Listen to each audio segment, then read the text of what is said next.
Hey everybody, welcome to the Wisdom Workshop Creator Cast, where I am interviewing and learning from some people that I find incredibly interesting and compelling for different reasons. Today, I have an old student, Jimmy McCulloch, who has now become the teacher in all realms of ass kicking and exploring the world of writing. You got a great Substack you're working really hard on.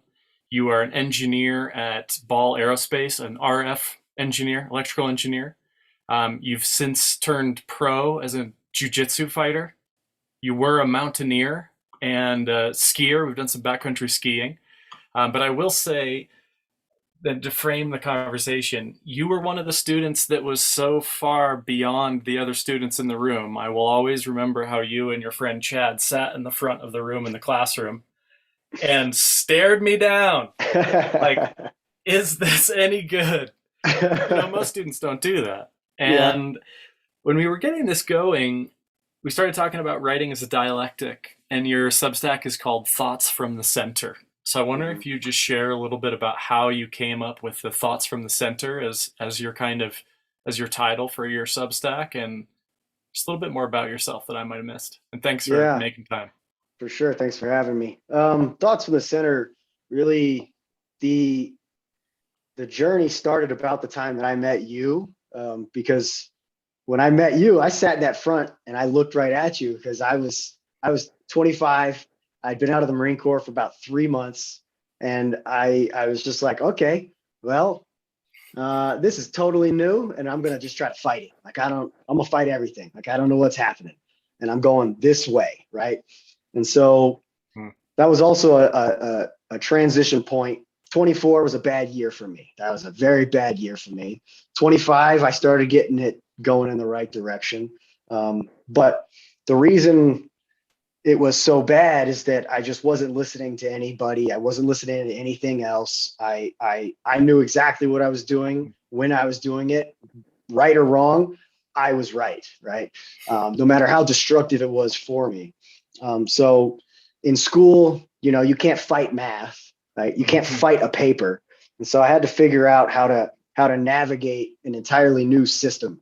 And I started doing a lot of reading and a lot of research on philosophy and psychology, just trying to get my own mind right. So I didn't really want to go to therapy or anything like that, just because I was like, I can figure this out. Like something about my psyche from a very young child, I was just like, I don't care what it is, I can fix it. And so this was another one of those things that I approached like that.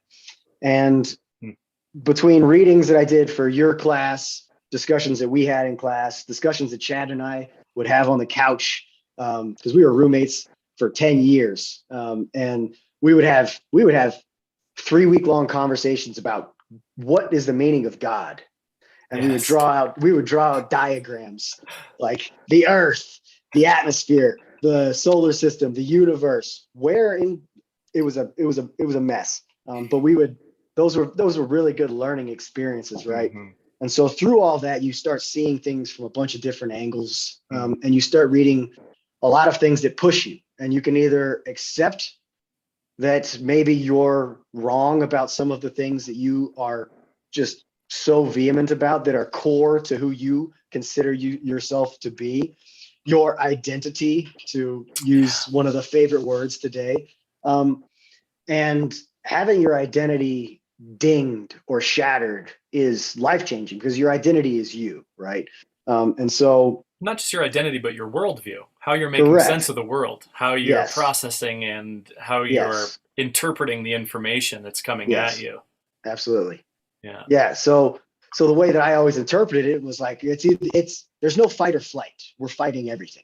Like, Right. what do you You're mean? What just do you mean like, flight? Like I'm going that you way. got a problem? I'll kick your Yeah. ass.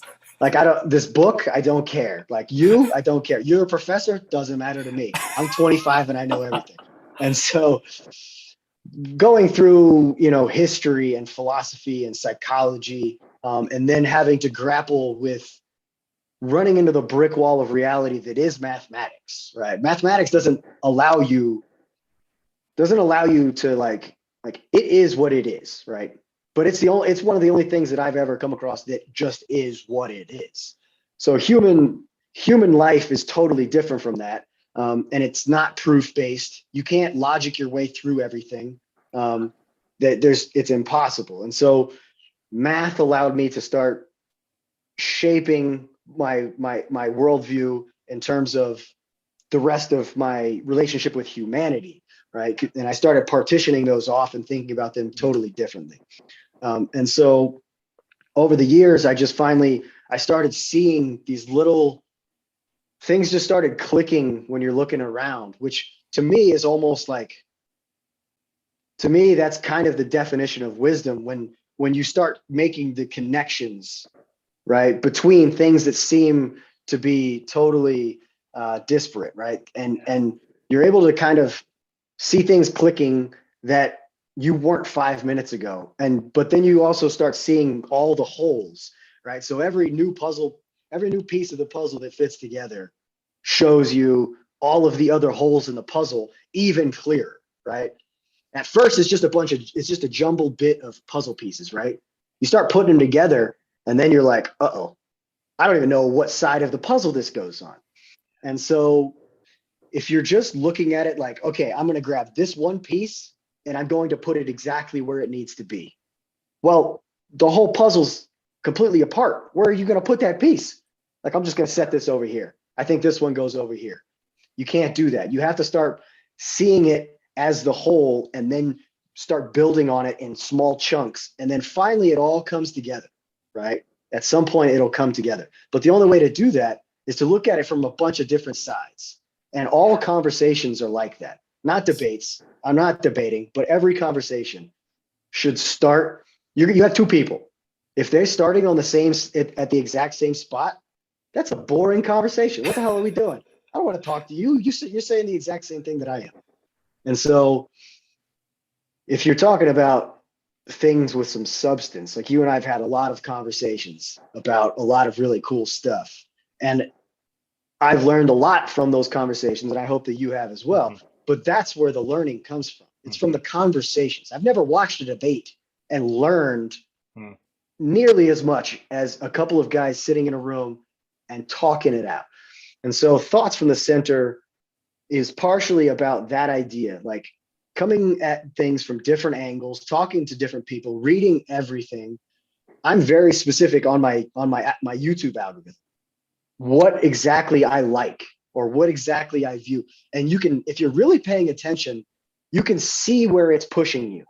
Yeah. Like, oh, I watched these two videos and it's sending me to QAnon. I watch these two videos and I'm going straight to Antifa. And you can just watch them diverge. And if you let yourself get stuck into that idea, you're gone. If you get stuck into this channel, right? It's a real fork.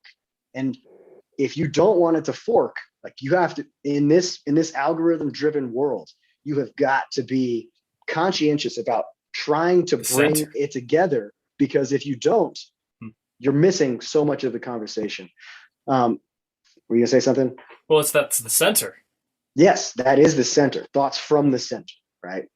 And so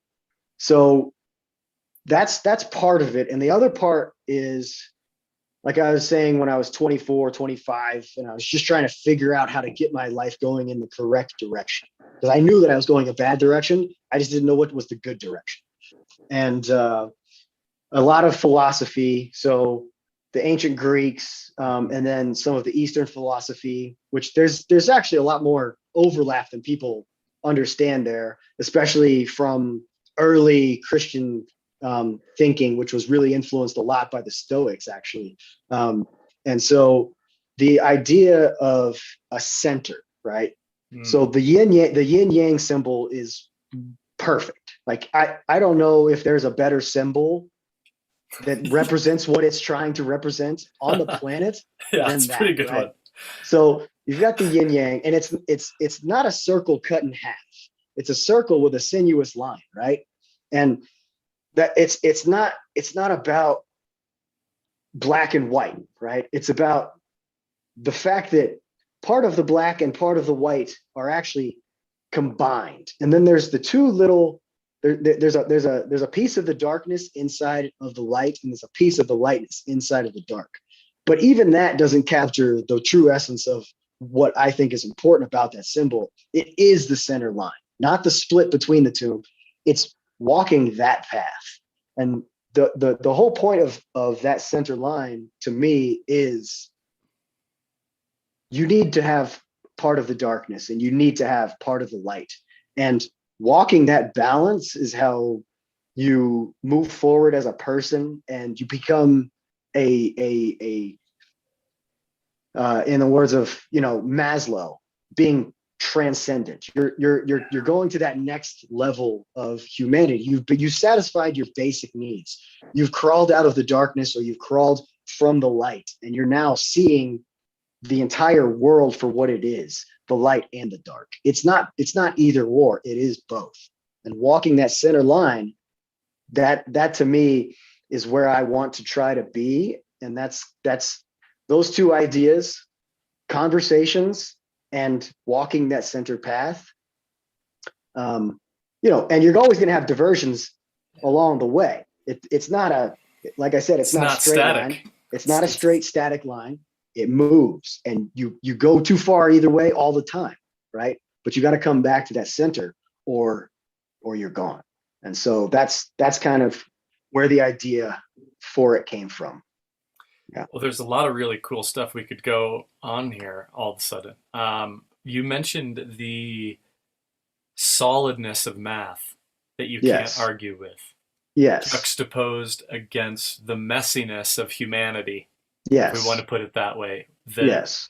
where we don't even know where to begin in terms of putting the borderlines of the puzzle around how to make sense of our actions. Yes. And I want to actually use, since you recommended Maslow's book on transcendence, or not Maslow's book on transcendence, Scott Barry Kaufman's book, Transcend. It's in the mail. I'm getting that one. Let's show that it's to people. so good. It's so good. This book, it's Scott Barry Kaufman, Transcend. Why don't you say a little bit about that? Because I do think that's relevant at this point. Yeah. So Scott Barry Kaufman, he's actually the host of the Psychology podcast, which is a great podcast. You would really enjoy that one if you haven't checked it out. But basically, Scott, when he was doing his he was doing some research, and he came across, you know, Maslow's hierarchy of needs, which, you know, we hear about. It's this little triangle. It's not a triangle. Maslow never made a triangle. It turns out that triangle came from like a 1950s management consulting business. And the whole point is that you have to satisfy, what Maslow was saying was that you have to satisfy your basic needs before you can start really moving into and perfecting or transcending those basic animalistic needs and becoming the highest form of yourself that you can be. Self-actualization is what. Self-actualization. Yes, correct. And there's a lot of different elements in that, but it's an amazing book, and it brings together a lot of the psychology from the past, call it 100 years, and like really makes it all kind of flow into one piece, if that makes sense. It does. And here's where I want to tie it to the mathematics question, because I think what's so interesting about how you're approaching your writing and how you're approaching this conversation or dialectic is that there are these mathematical truths. There is like a hard limit to what science can show, and a responsibility that scientists have to communicate the limits of their own studies and knowledge, with the piece that you just published on your Substack, right? Yes.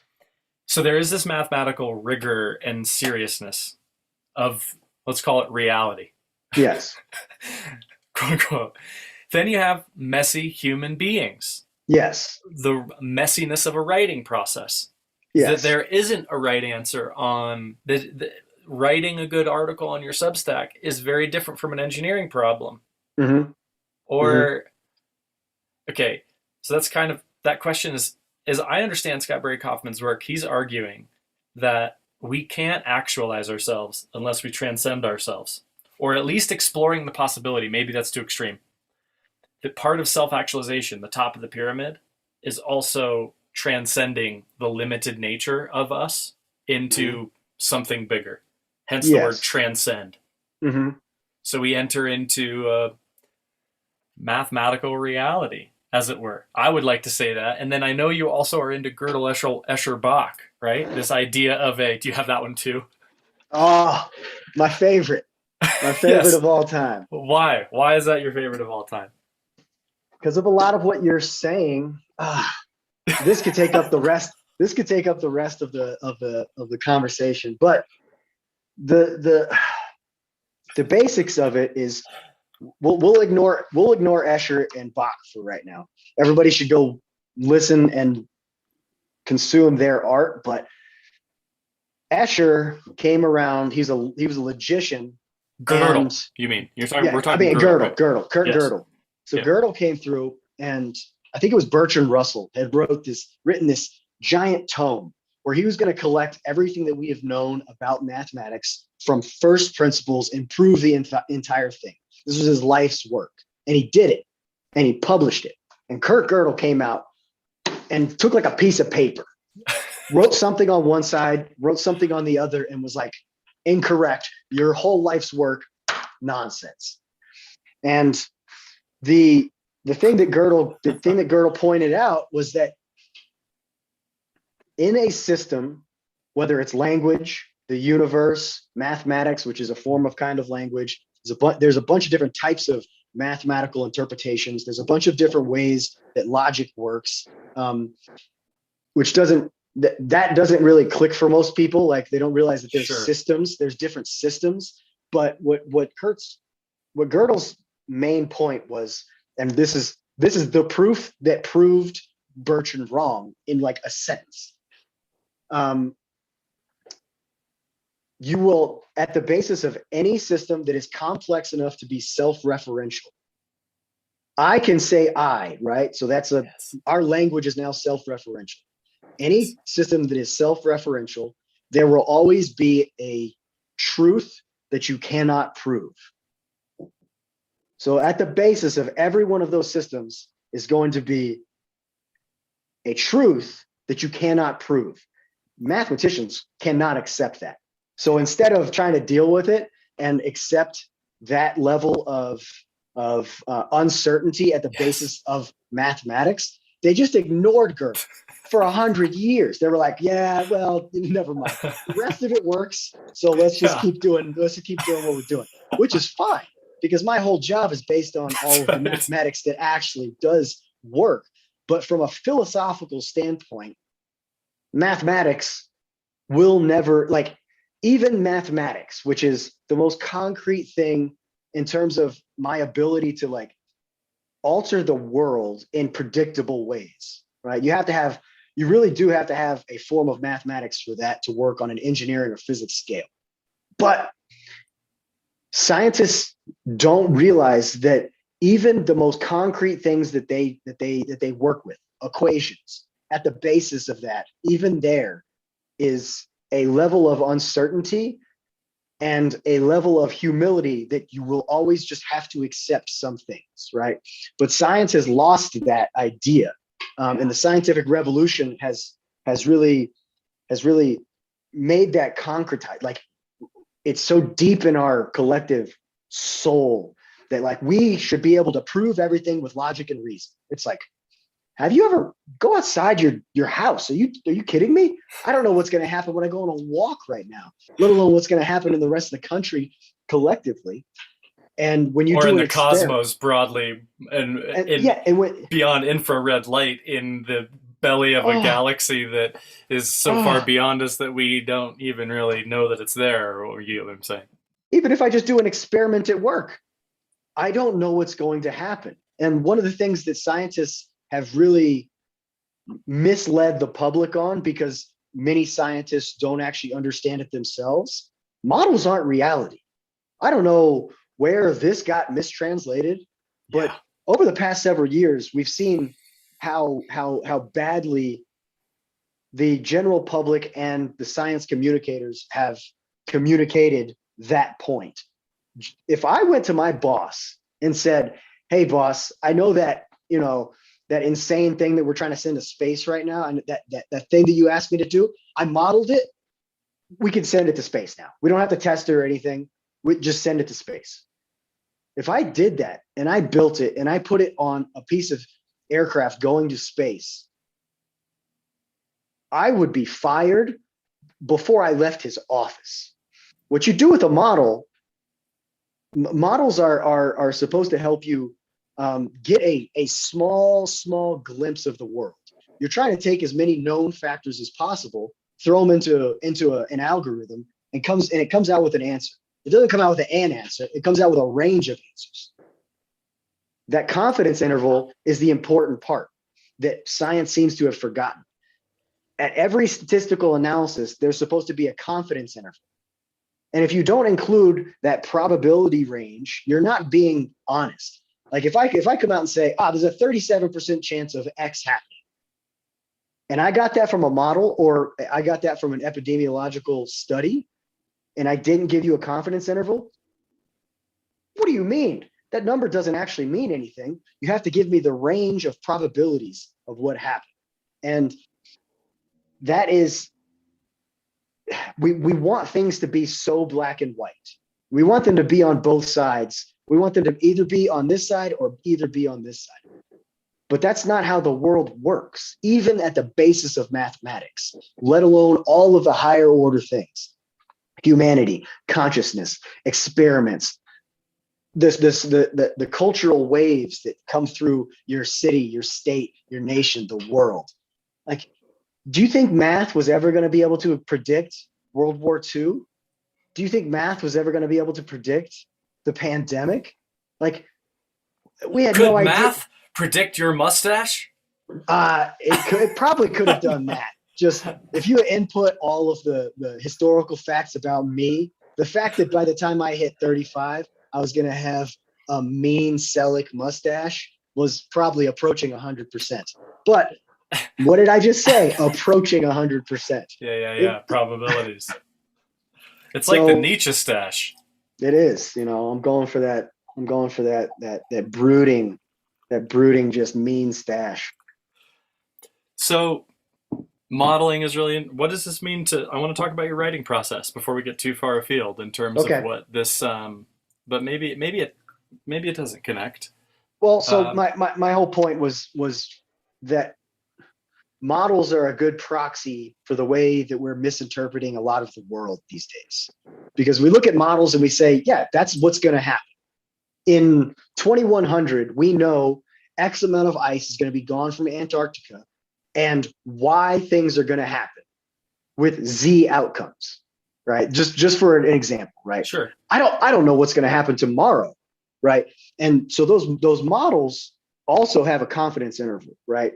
And for COVID, they had a confidence interval.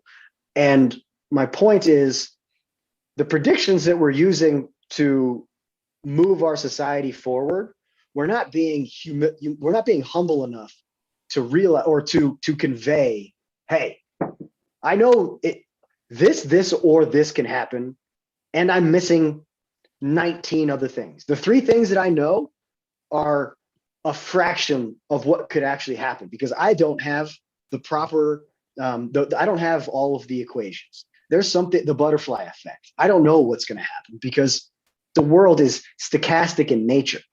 And if we've pigeonholed ourselves into forcing our leaders and our communicators into giving a yes or no answer. We haven't given them the ability to say, hey man, I don't really know, right? But this is my recommendation at this point. No, instead they say, do this right now because I am right. And then 3 weeks later, when they say, do this now, and ignore the fact that I even said that because and if you bring it up, I'm gonna yell at you for trying to bring up old stuff. It's like, we didn't give them the ability to have the grace to shift their communications with us because we haven't given the people the mental tools to understand how, even in the modern age, you cannot control everything. That's the problem. Everybody wants so much control. I want to be controlled over everything. Like, dude, stuff's going to happen. And we have to be, our risk analysis machines in our brains are totally broken. They're totally broken. That's kind of my point with the models and with the statistical analysis. Well, what's interesting, that connects to our previous conversation about education.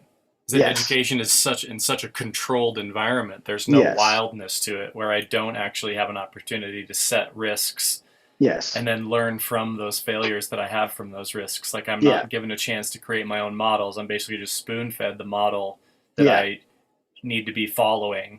And then no Yes. wonder we have graduates from even higher institutions unable to do the concrete um, moves of modeling that you were talking about. The other interesting thing that you kept on saying was about humility, that there is Yes. like how limited what we know actually is, and Yes. how our media environment is built for these this is it, this is it, this is it, versus, Yes. and interestingly, in ancient Greek culture, that most of their drama was around the downfall of hubris, right? Yes. There, when you put yourself up above nature, or Mm-hmm. you forget that posture of humility, Mm-hmm. you're going to get your ass kicked Well, so and I'm your not. eyes gouged out. Well, so I'm not really a Christian, but I don't go to church and all that.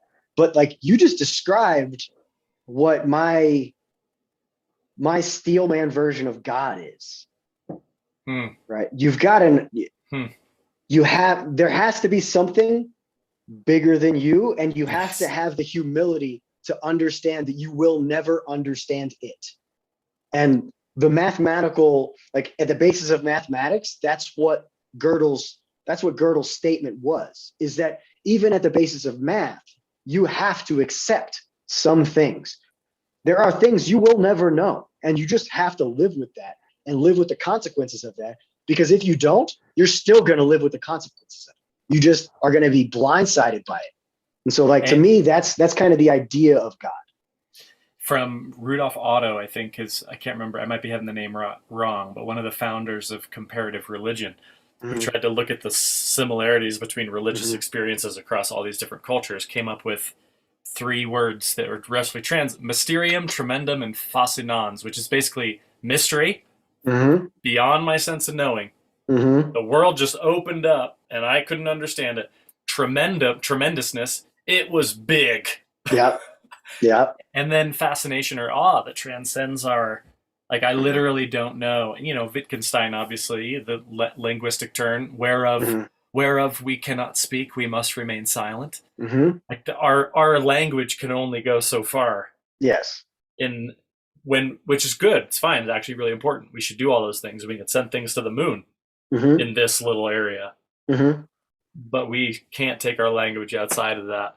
Well, that every aspect of life has its rules, and those rules kind of create the environment for you to create Mm. whatever it is that you're doing, right? Because so you and I both play instruments. We love Yeah. music. You're much more accomplished than me, but I've got my pianos and my guitars, my mandolins and all that over here. And but before you can actually create music, or before before Douglas Hofstadter wrote this incredible masterpiece that everybody should actually go try to buy, It's a he tough had book to to get understand. through. I had a hard time getting through that book, everybody. I It is actually it's did tough. not get It's through it. tough. You have It's to. it's it's in the It's it's in it's the queue.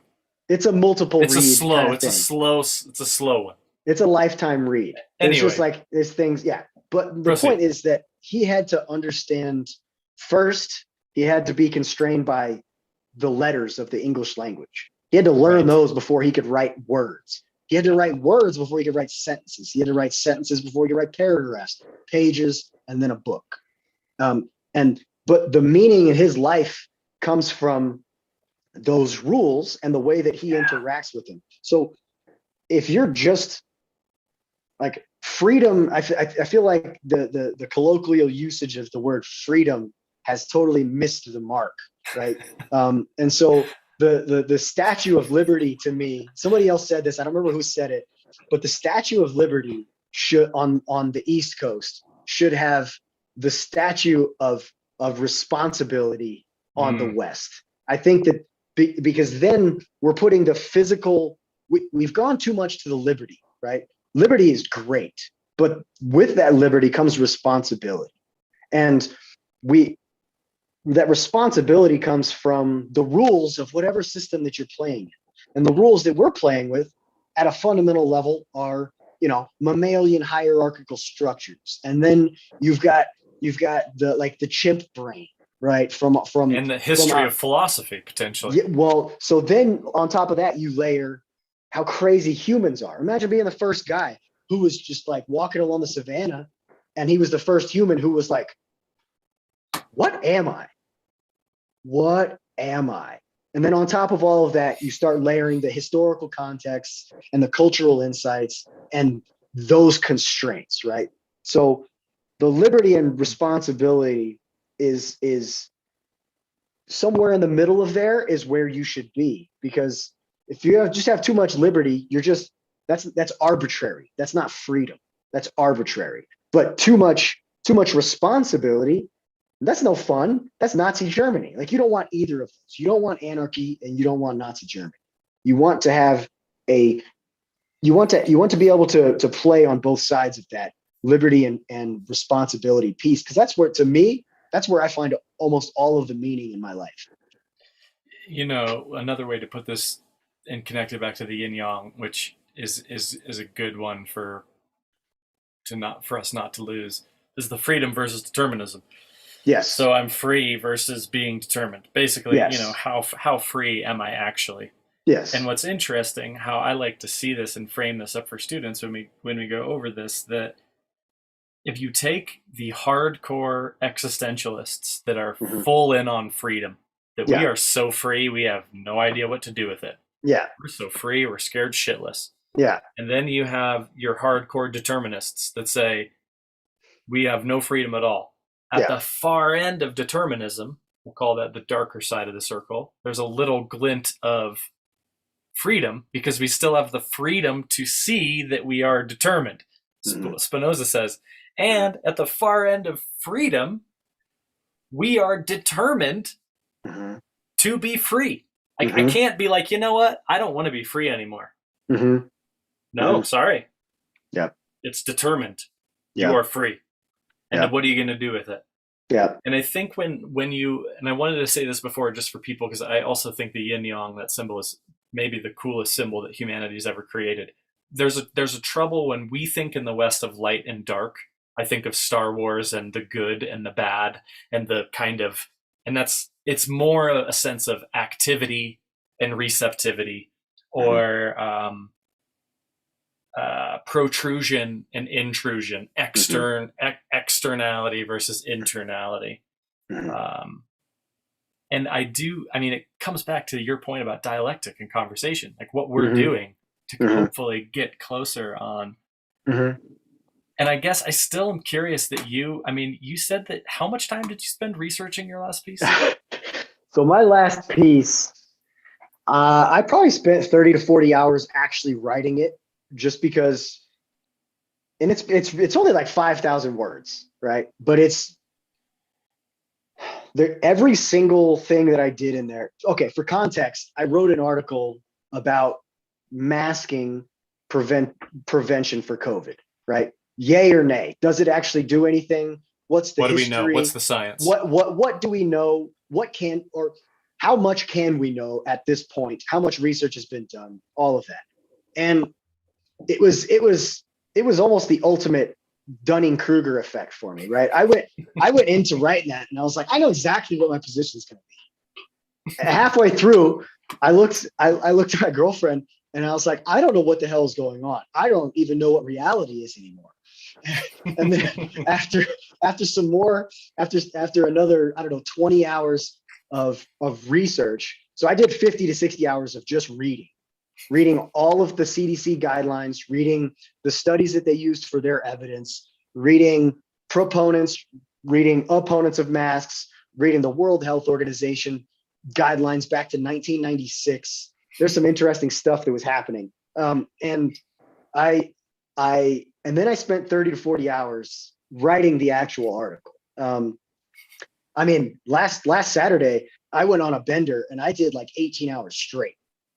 Like I forgot to eat. My girlfriend was like, "You eat now," and I was like, but this study. And she's like, just shut up and eat. And so I just really like. There was it wasn't about the masks for me. This article was about, if you're actually reading that article, you'll see that I'm really trying to get the point across that we need to bring back science to its fundamental roots and stop. Just like we were talking about earlier, science has to be more humble. We have to show more humility in the face of the uncertainty of everything that we're doing. And every single study that I came across was just so rife with bias. Like the conclusions would come to completely different outcomes from what the results would say, or what even they would say interpreting their own results. They would say, this didn't produce X, but then in their conclusion, they said, but we still recommend this. And there was so much of that. And I really went into a lot of, and on the previous article, this was a 2-part, probably going to be a 3 or 4-part series. I've published 2 parts of it, but the first part also, I don't know if you read that one. The first part also went into a lot of like the terms about just pandemics and infectious diseases, R rates, morbidity rates, all of that. Yes. And so much of what I saw was just miscommunication. And I don't know if it was incompetence or they were doing this on purpose. And so that's why in a lot of cases, I just said, I don't think that they're lying. I think that they actually just don't know the difference between mortality rate, infection fatality rate, case fatality rate. I really don't. I think they're confusing themselves. But then in other parts, as I'm reading their guidelines, I could see the obvious things that they were trying to do. And I lost my cool a couple times. And when I was editing the paper, I spent a couple of days editing that paper. I took out a lot of things. I probably took out about a quarter of what I wrote. But good, bravo. The parts in there that I know that I lost my cool on, I left those in there for a reason, to really show my disdain for the way that we have approached science in the past X amount of years. And I really need people to understand how much this means to me to do this right, because it's not good the way that we're heading with our science communication.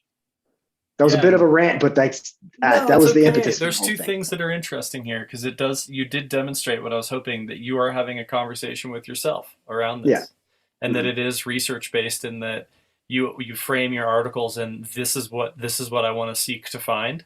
I'm going to present as much of this as I can, as clearly as I can, and not come to any foregone conclusions about it, and share my findings with a little of my my reactions in there as well. So you are having a conversation with yourself around it, and you are entering the kind of the mess of it.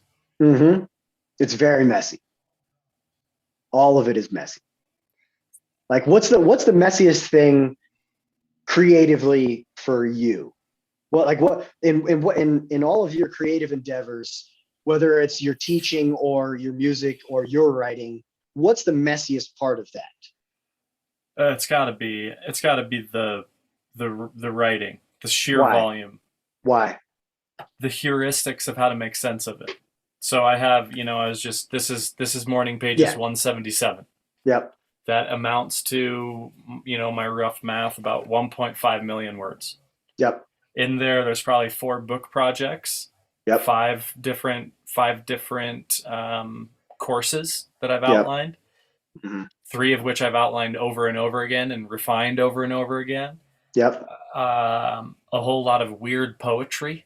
Yep. A whole lot of other personal things that are worth. So how do I make sense of all of this? Like you said, the puzzle piece. Yes. Where do I put this piece? Yes. Where do I put this conversation? Yes. In the relationship of my body of work that I'm doing with the Wisdom Workshop? Hmm. And for me, I do think there is a sense that, and this is why I wanted to put engineering and kicking ass in the title. There's a sense that there is like a trying things and a seeing what works. Like basically getting in the ring, getting on the mountain, getting Yeah. in the field to see Yes. what's working, and then being willing to revise and be present Yes. beyond and with that. Uh-huh. Well, so But I'm curious why you ask. I mean, is that why did you so ask? so I'm asking because like you, unlike your, like, you've got your morning pages, I have a list of topics that I want Mm, to write about, and mm-hmm, it's over 100 at this point, right? mm-hmm, And I I just go into these projects. So like this one piece, I started 4 other articles on the side that I now have to go into deeper on, right? mm-hmm. Just from this one thing. And the reason I ask is because I think, and I was hoping you were going to say writing, and it wasn't all the rest of it. Because for me, writing is very messy, but it's not because writing is messy. It's because your mind is messy. It's because what's going on in here is, oh, it's out of its mind. You don't know what's going on in your head.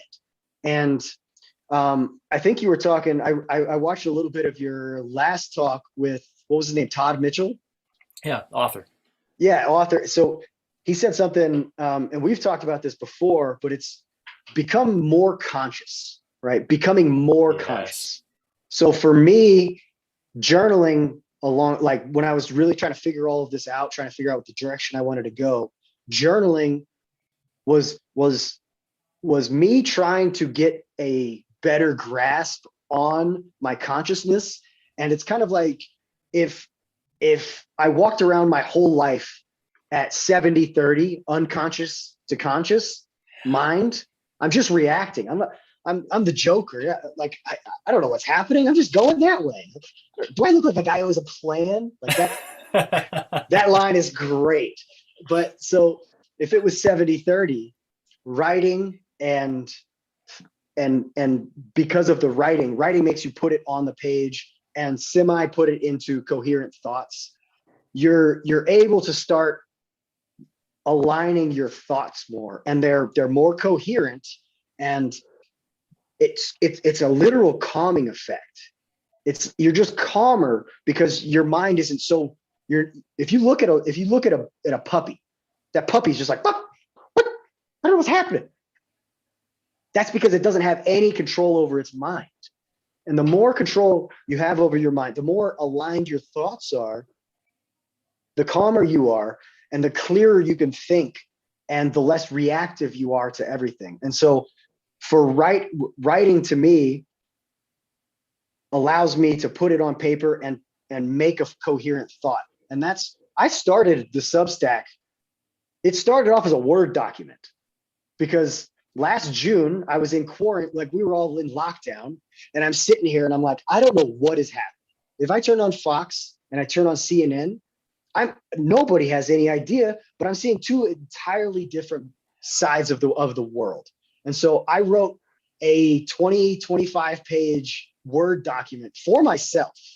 And I broke down a lot of what was happening at that point, just so that I could get my mind in order. And for me, that's helped individual thoughts and individual ideas, making sure I don't go down a bad path or I get sucked into a current going a way I don't want to go. That's how my Substack started. It was just a Word document trying to figure out what the hell was happening last summer.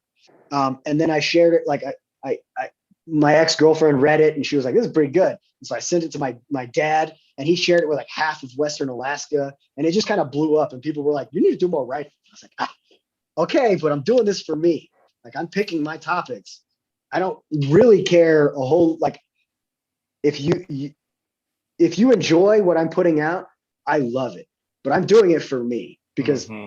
I didn't spend 100 hours for free writing this to send it out to a couple hundred people. I wrote that so that I actually, when somebody says X, I know what my response is going to be based on the best available science or the best available information, right? So writing it's a messy process, but it allows me to take that mess and make it into a thing. And that's why editing is such an important thing, because even as you're writing, you have these great thoughts. You go back later and you're like, what was I talking about there? And so writing it and editing it and putting it on paper, to me, helps just get my mind going in a direction that I want it to be, calmly and less reactively. And more presently, consciously. That Yes. kind of, I like the 70-30 image of them, like 30% conscious, 70% mindless. I would like to, if I can make it 69-31 or, 50-50, 50-50, holy crap, that's amazing. Like nobody's 50-50. We're all like 85-15. Everything we're doing is just dogs chasing cars. We don't know why. And so until you meet like some heavy duty meditation master who's like 100-0. But they're so met any of those people? I've met some of them, but there's an element of that type of meditation. We may or may not want to go down this rabbit hole, but there's an element to those types of meditation practitioners that are ignoring, or maybe not ignoring, but they're pushing to the wayside as less important the humanity part of them, right? Like you're so present, but you're not interacting with the rest of humanity. Like I meditated a lot. I was doing an hour plus a day for a while. And I started to come to this realization that I don't know. I think there's a point of diminishing returns where I was able to control my mind enough to have less reactive interactions with people, but I wanted to have more interactions with people. And the guys who just lock themselves in a cave, I feel like they're doing an experiment, and they say it goes great, but I'm just like, if you had done 25% of that work and then brought those insights to the world, I don't know if that would have been better for humanity, but I do know that you would have been doing something more fundamental to your being, in my opinion, right? Like there's something about human to human interaction that I don't know. That's not a thought that I fully fleshed out, but that's kind of where I'm at with the whole meditation piece right now. What are your thoughts on it? I think it's a good critique that if we have a meditative practice that takes us away from the responsibilities that we have to each other and to ourselves, to our culture, that's not good. And a lot of like Vipassana retreats, the 10-day silent meditation retreats. So a lot of what we think about meditation is, I would agree with you. I think there is ideally in the sense of being really present. And that's how I take pages, and as a kind of mindfulness practice, to be present to myself and show up to myself, be aware, increase that conscious, being more conscious rather than mindless. Yes. I think you can honor, I do think like there's an honoring of human needs and an honoring of human desires. So we talked about this before too, that people misunderstand the Buddhist tradition when Buddha's like trying to get rid of desire. One of my friends is like, I don't like Buddhism because Buddha's trying to get rid of desire. Yeah. But desire is what makes us human. That's bullshit. And I'm like, no. Buddha's trying to get rid of stupid desire. Yes. He actually wants us to cultivate a very certain kind of desire, namely the desire to make things better for ourselves and for other people by eliminating the sources of our suffering. Yes. So we eliminate this. I want to be more present. Yes. That's a good desire. For sure. I want to be more loving. For sure. Great desire. For sure. So, I do think, and this is, like you said earlier, in this, like, everything we're doing has rules, a container. Yes. Books built out of words. Yes. Philosophies are built out of other philosophies. Yes. I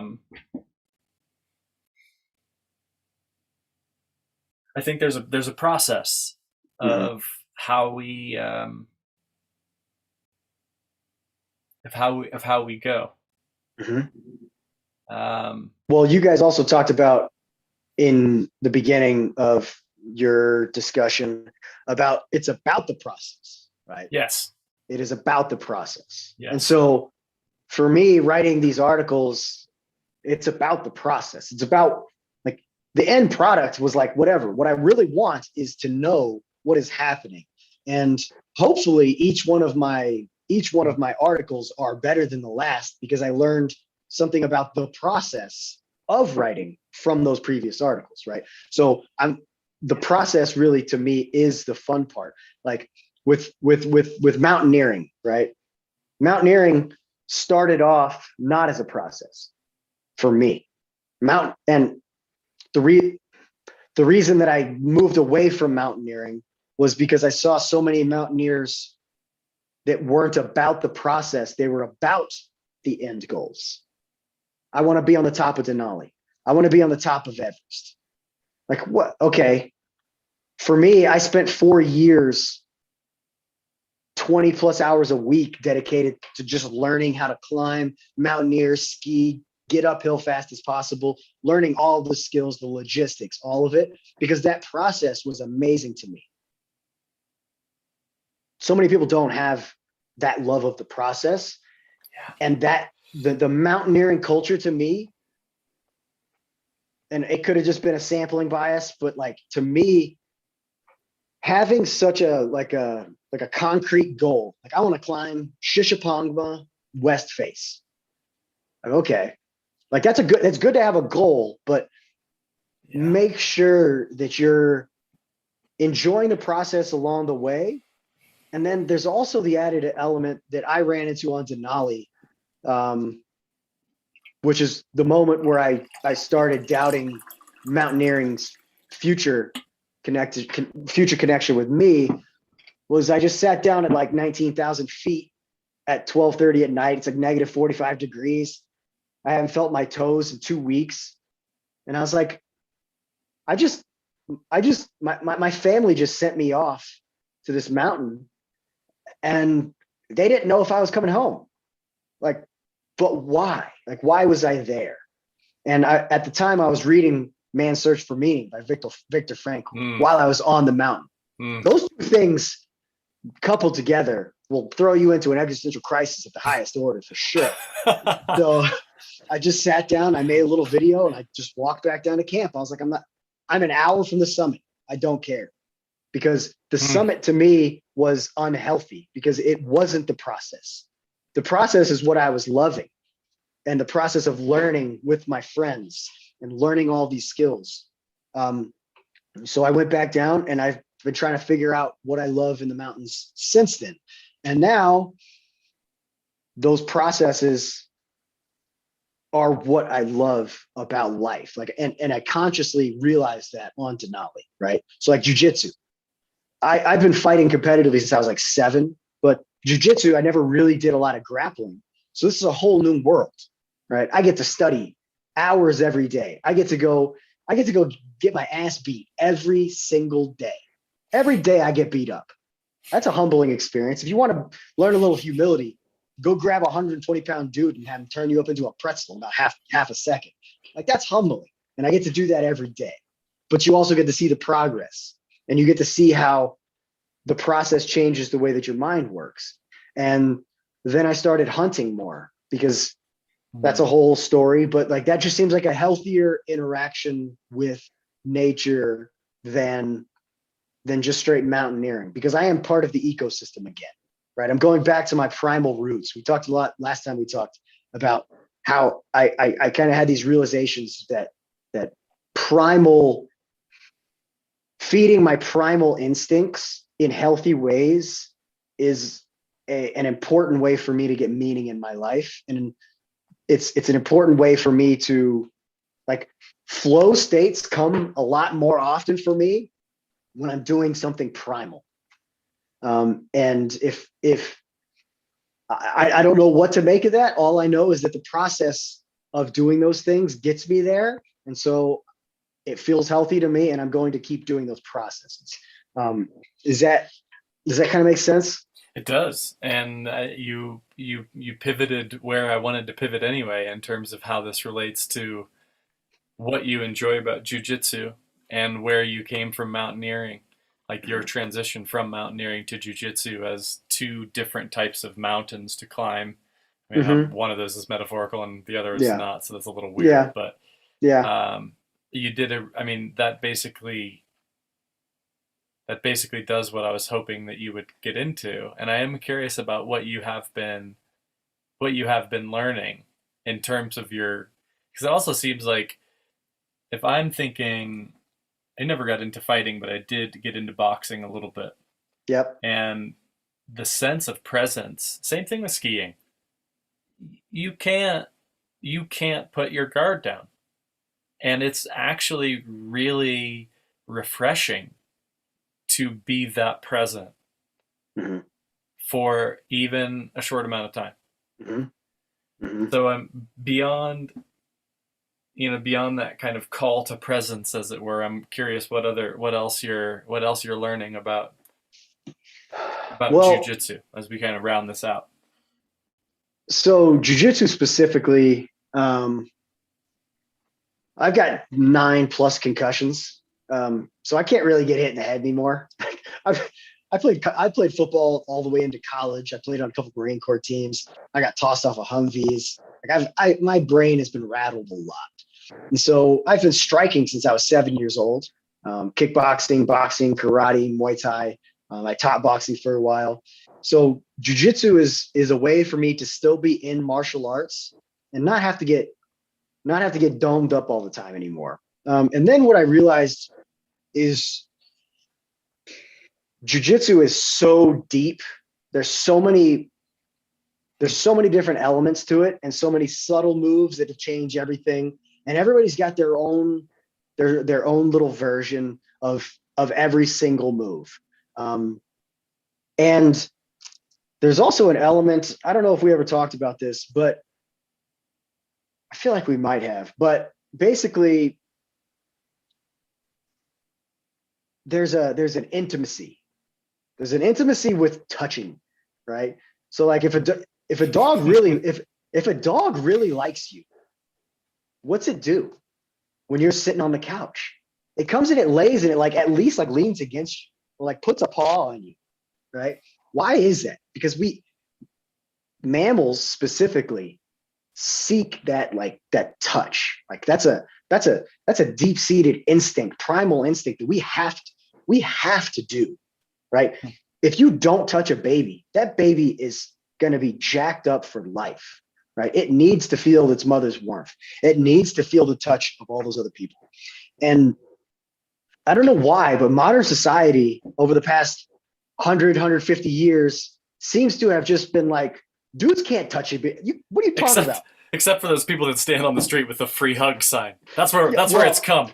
We have such little touch with each other that there's now people with signs that say free hugs, and they're just strange, which that is strange. But right? Also, yes. Well, that doesn't happen in like a village.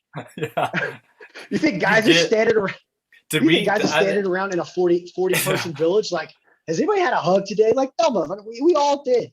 Yeah.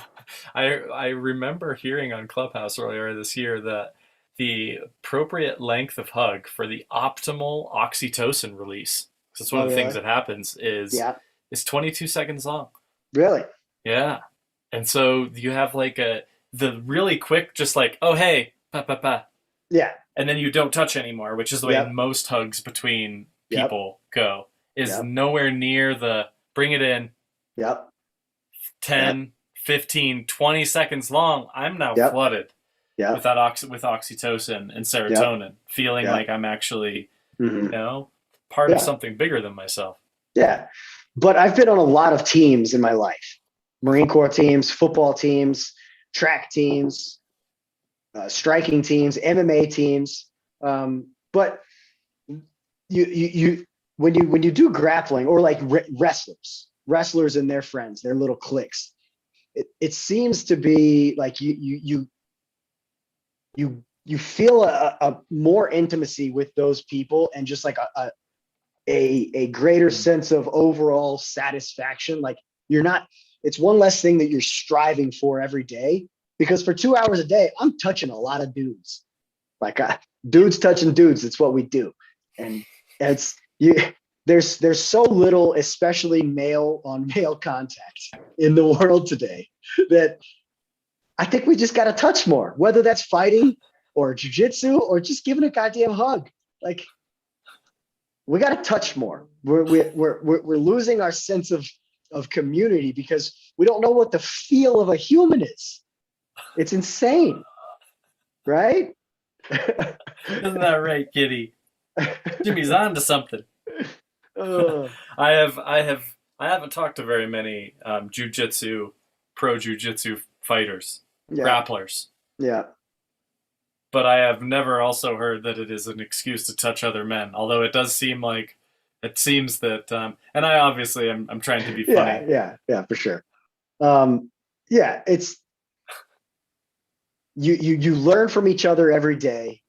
Yes, You get okay, to great. fight. You get to fight each other every day. Like, Great. I literally am trying to put some of my best friends to sleep on a daily basis. I'm trying to break their arm. And jiu-jitsu teaches you boxing. Boxing, you can't do this specific thing, which is important for people to learn, and that's submission. At some point, you've lost. At some point, you have lost, and you can either tap out or this guy's going to break your arm. In boxing, it's you just go until the bell's over or you get knocked out. It's anathema to boxers to tap out. There's been like 4 of them ever to do it. In jiu-jitsu, every single day, you have to accept that you just lost. And that humility, going back to humility, not the humility of like, I hate the false humility that so many people try to do where they're like, when somebody tries to give them a compliment, and they're like, oh, no, I'm not that good at like whatever. It's like, dude, you're like 4th in the world. What are you talking about? You're good at it. Just say thank you, right? That's not humility. That's false humility. Humility is actually like being able to accept things you don't know or that you lost. Like, it is what it is. And the quote is gender specific, but it applies to everybody. And it's win like a man, lose like a man, right? So win like a winner, lose like a winner is how it kind of should be. Yeah. Win like a winner, lose like a winner. And by winner, I mean act gracefully, right? Yeah. So I fought a guy not too long ago. We had the greatest night, like one of the top 3 matches of the night. We were back and forth. We were both bloody by the end. Our coaches came in and they were like, that was amazing. The whole crowd was losing their minds.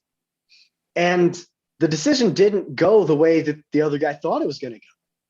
And I ended up winning. And I was like, hey, man, that was a great match. Like, thank you. And I saw him a week or 2 later, and he just acted like a child, like a child throwing a temper tantrum. And he was all over social media complaining, and all of his teammates were like, what is wrong with you, dude? You guys had a great fight. And that just really solidified to me, like, you have to lose with grace. You have to do everything with grace. Win like a winner, lose like a winner. And jiu-jitsu should force you to learn that lesson multiple times every day. If you haven't learned that lesson by the time that you're a pro jiu-jitsu fighter, you're not grappling with the right guys, right? You're not losing enough. So go lose more is kind of the moral of that story. I lose every day. Good life advice. Yeah, I lose every day. With our educational system, we don't provide real meaningful opportunities to lose. Mm-hmm. Which skews our risk analysis. It skews our risk analysis. And our sense of humility. And then we don't really get the chance of being humbled until we enter the real world. And now it's really overwhelming and confusing because everything is bigger than us and the people don't care about us. And it's really challenging. You have to fail a lot of little times so that when a big event comes, like, it's not overwhelming to you, right? Yes. So you have to, they talk about it in Transcend, actually, and basically like almost every child psychology book worth a damn. Like, you gotta let them go do some stuff, right? And if they fell or they got a little scraped up, but you have to let them do that, or they're infantilized once they hit adulthood. Now they're 18. They've never made a decision. They've never had a scraped knee. They've never had to do a risk analysis. And now they're 18. And now you're just like, okay, you went from high school to whatever the hell else you got to do next. Figure it out. Like, what are you talking about? That was the whole point of the 18 years, was to set them up for that moment. And you skipped the whole thing. You skipped the whole thing. That entire process tree that you were supposed to teach them, they missed it. And now they're giant humans with infant brains, and they don't know how to handle the stresses of everyday life. And that's terrifying. It's terrifying. And here we are. Here we are. So I need to wrap this up, and Okay. I'm curious about anything you want to say about process, or that you're working on, or questions that you have for the conversation. We talked about this briefly in a previous conversation, and it kind of it's related to what the name of your whole project is, the Wisdom Workshop, right? Workshop kind of implies mastery of something, right? And we talked about this before, but just mastery of anything gives you the psychological confidence and boost to take on the world. You're like, I figured out how to do that thing, then I can figure out how to do the next thing. And that workshop mentality, I think, is really important for the self-actualization, the transcendence from the lower order basic needs, and being able to actually self-actualize and become the person who you think you should be, right? There's this ideal that everybody has in their brain of who they should be and who they want and think that the world sees them as.